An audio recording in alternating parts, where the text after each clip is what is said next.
Okay, so Ma'am Isa, ang day 1 mo ng iyong PDC ay tapos tayo. No? So bukas ulit, ano Ma'am? Apo. So same time.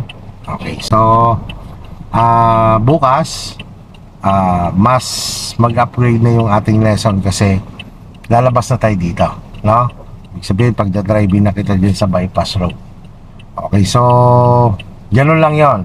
Huwag kang makukuha sa sarili mo. Ganun talaga sa umpisa.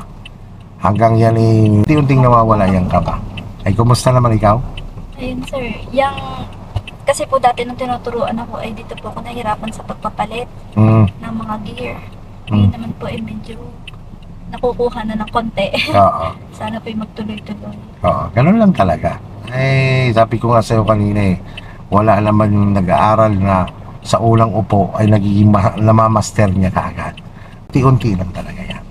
Pero ako kasi sa nakikita ko sa'yo,